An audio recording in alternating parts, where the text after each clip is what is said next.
So, get this.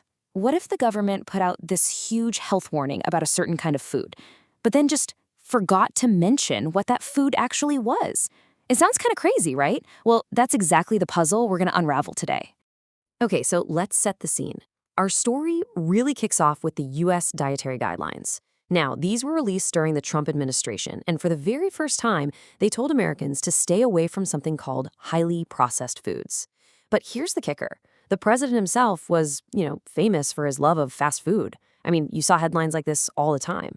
That massive contradiction really just set the stage for a super confusing message from the get-go.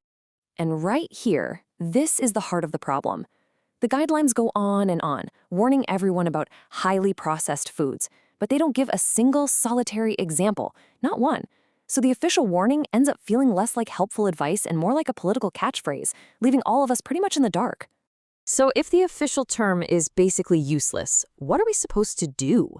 We've got to find a way to move past this vague warning and get to a concept that we can actually, use.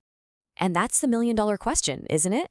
How do we cut through the noise and figure out a real, reliable way to spot these foods when we're walking down the grocery aisle? Well, luckily for us, some scientists have been digging into this exact problem. And the answer, it turns out, comes from a team of researchers down in Brazil. They came up with a system called the NOVA classification, and it gives us a much clearer, much more scientific term, ultra-processed food, or UPF for short.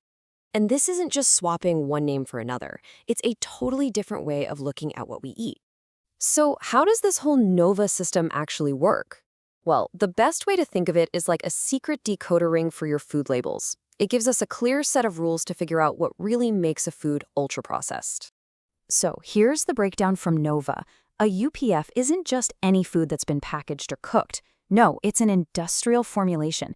It usually has 5 or more ingredients, and, this is the key, it contains stuff you just wouldn't find in your own kitchen.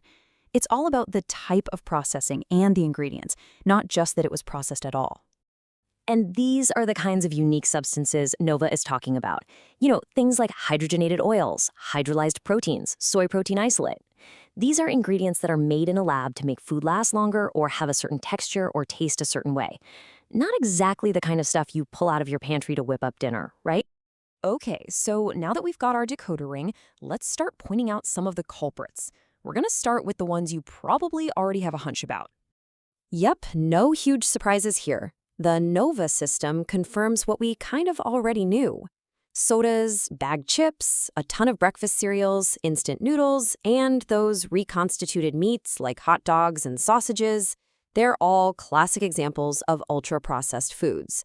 This fits right in with our gut feeling about what junk food is. But this is where things get really interesting, because not all UPFs are so obvious. Let's start uncovering the ones that are hiding in plain sight, sometimes even disguised as being healthy, or natural, or even gourmet. The first myth we have to bust is that UPFs are always cheap junk food. Now, a lot of them are, sure, but the real definition is all about that industrial formulation, not the price tag. And as we're about to see, some of the priciest, most sought-after foods are actually ultra-processed too.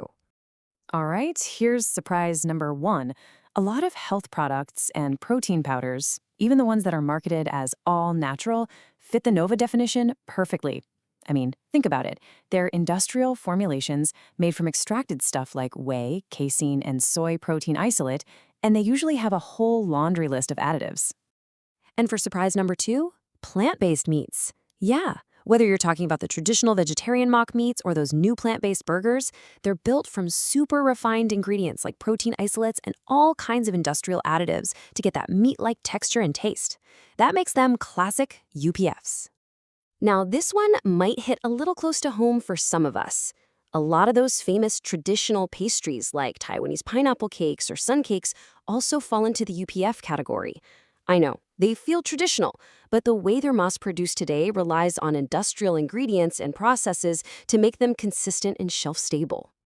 And now for our last and probably most mind-blowing example, let's look at a food craze that went viral not too long ago.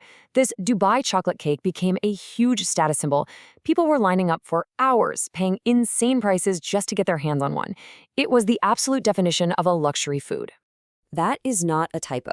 People were reselling this one cake for over 600 US dollars. And yet, if you actually look at what it's made of, all those refined ingredients and additives, it is, by definition, an ultra-processed food. This just completely shatters that myth that UPFs are only cheap convenience foods. So after all these surprises, from protein powders to luxury cakes, what's the big takeaway? What does all this actually mean for us when we're trying to figure out what to eat? Well, here's the most important point. We started with this totally useless, vague warning from the government. But by understanding the NOVA definition of an ultra-processed food, we get real power back. This isn't about calling foods good or bad. It's just about understanding what they are so that you can make your own informed choices.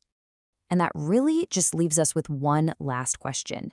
You have the decoder ring now. So the next time you're in your kitchen or you're at the grocery store, take a closer look at those ingredient labels. What's really hiding in your pantry? You might just be surprised.